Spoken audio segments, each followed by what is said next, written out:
Okay, this is Linked Learning ELA crew, Kayla, Elise, Evan, Brandon, and Ariel, and this is our Global Health Summit presentation.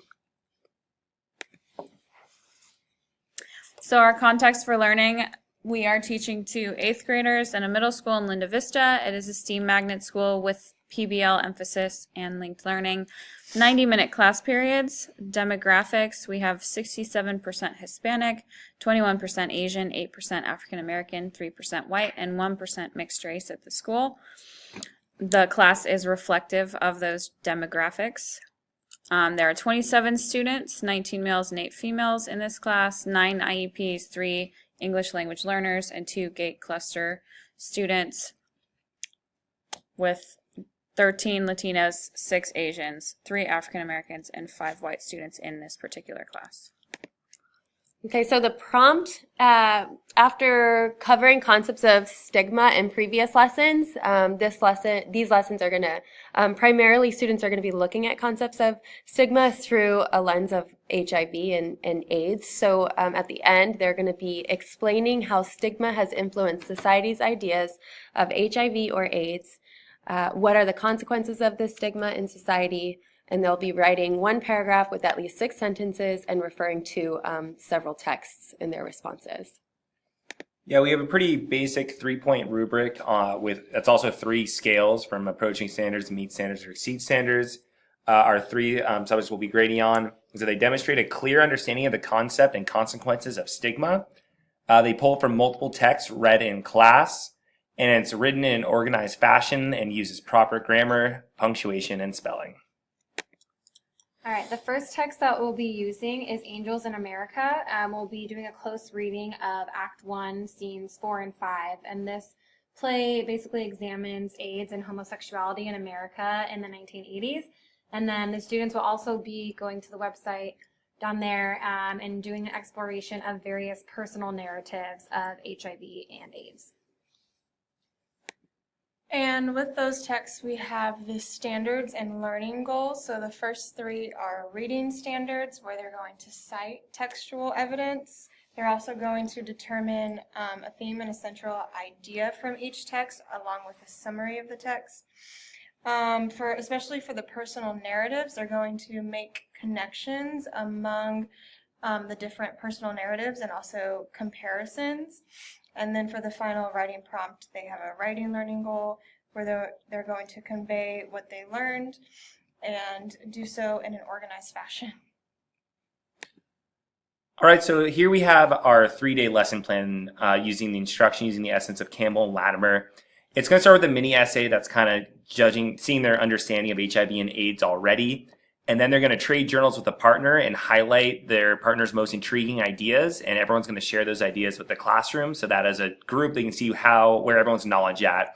Then they'll fill in that background knowledge with an HIV and AIDS YouTube video that's around 10 minutes long. Then there'll be a short lecture on the stigma of HIV and AIDS and what that means. That will lead us into a reading of Angels in America, Act 1, Scenes 4 and 5. And students will be asked to develop at least 1 level 1, 2, and 3 questions. And then after that, in the small groups, they'll ask those questions of their group, the level 1, 2, and 3 questions, and answer them. And then finally, an exit slip will be define stigma and how it relates to HIV, AIDS, and Angels in America. That's just kind of see if they're all on the same page. Day 2, there's going to be a 3-part journal where each student is assigned a different story from the website that has Living with HIV personal stories and experiences. And they're going to provide a 3 bullet point summary as well as 2 golden lines, which are 2 quotes that really stood out to them from the paper. The students are then going to share their story in groups of 4 and 5 to try to get everyone an understanding of the different kinds of perspectives offered. And then students will, with all this information, write a mini essay, some kind of exploratory writing of how the stigma surrounding HIV and AIDS has impacted 2 other people they learned about in their group. It's going to be just a loose 10-minute writing assignment. Then we'll have a class discussion on the answers, and at the end of day 2, I'll share the prompt and rubric with the class. Finally, on day 3, they'll do exploratory writing where they have to imagine they were diagnosed with HIV and AIDS and how would it feel. They're going to do a pair share, then a class discussion. We're going to brainstorm for our thesis through a questioning of the text that we've offered so far. Then they're going to gather textual evidence from both the personal stories they read on day 2 and Angels in America from day 1. And then I'm going to give instruction on how to incorporate evidence. And then at the end, instead of actually writing, though, and this is what Campbell and Latimer suggests as a good strategy, they're going to bring all that information, their gathered evidence in their thesis to day 4, where instead of actually writing, they're going to verbally defend the argument and challenge each other. So this instructional unit using Gallagher, day 1, we're going to start with building background knowledge for this subject. So we're going to start the students off by creating a KWL chart for HIV/AIDS. What do the students know? What do they want to know? And what have they learned after the map and video? They're also going to be working on a concept map for the word epidemic in groups. And they will be watching the YouTube video that just gives the background knowledge on HIV and AIDS, filling in the L of the chart, and afterwards participating in a think, pair, share on what they learned, what they still are wondering about, what they would like to know. Day 2 will be focused on close reading of the text. We'll do a first draft reading of Angels in America, Act 1, Scenes 4 and 5 together. A second draft will be done, second draft reading with the students making their own annotations and highlighting any indication of stigma or emotional response related to HIV or AIDS within the scenes. We're also going to follow that with a group discussion of their annotations, followed by sharing out whole class.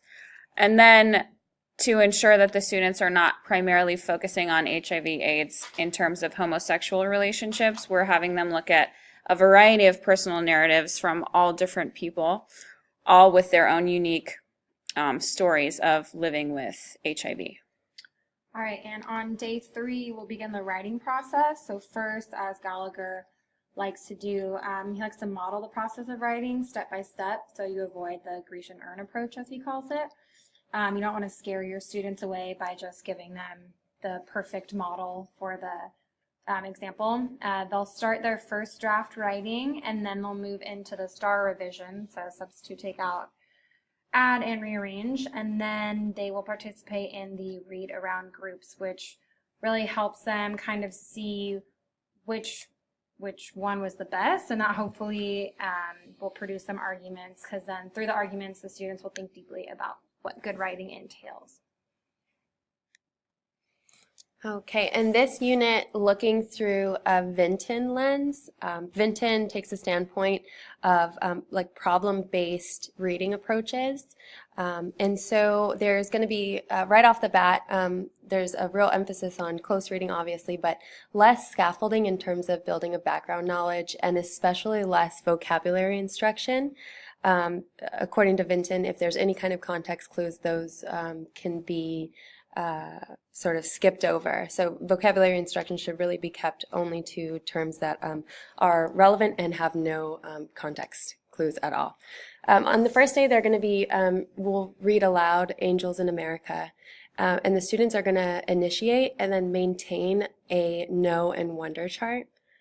The know and wonder chart will kind of bring to light some of the processes that we do when we read, in terms of acknowledging when we're confused or when we're not provided enough information, and then searching for the answers to those questions.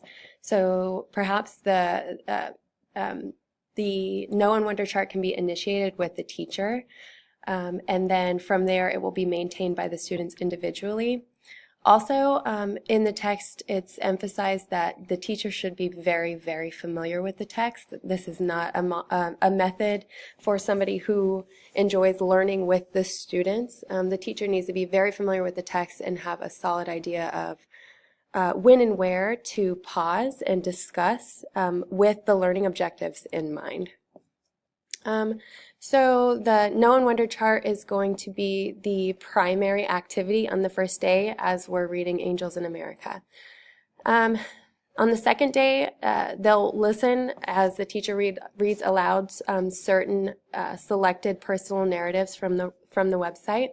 And there's a lot of emphasis also in Vinton on pair share and whole class discussions. However, those discussions are very loosely guided by the teacher, who will only ask questions that are obviously open-ended, but also kind of encourage critical and creative thinking. And there's a lot of emphasis on not interfering and not interrupting their thinking processes. Teachers, especially newer teachers, have a tendency to, quote unquote, rescue students when they're silent. And a lot of times that is kind of robbing them of that opportunity to kind of figure it out on their own.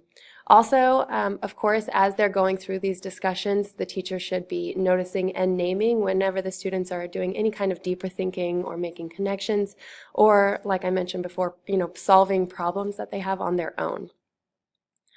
On the third day, the students are going to be selecting their own story to close read from the website. This is important because they've already seen the process as it was read aloud and the close reading, and now they're being provided an opportunity to do it on themselves. There is in the text emphasis on not so much modeling our own processes for the students, but instead modeling our belief that they can do it on their own. So this is an opportunity for them to do that.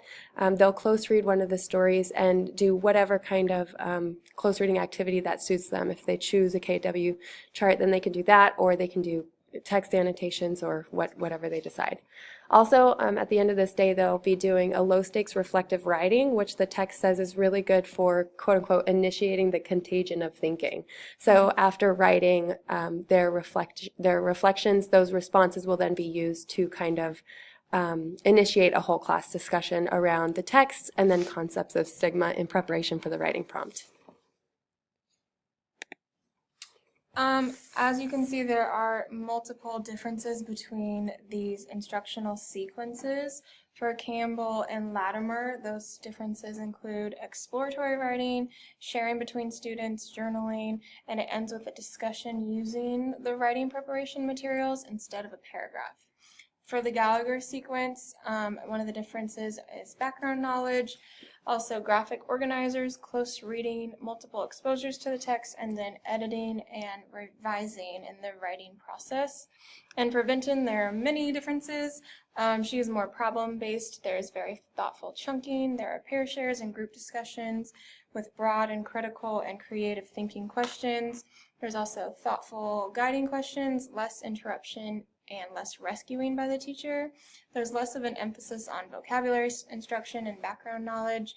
There are low-stakes reflective writing, noticing and naming, less emphasis on teacher modeling. So the teacher models her faith in the students figuring it out on their own, and then it's loosely guided by the teacher so that the students can embrace their confusion and their thinking processes. Yay! Thanks for listening. It's been real. Aww.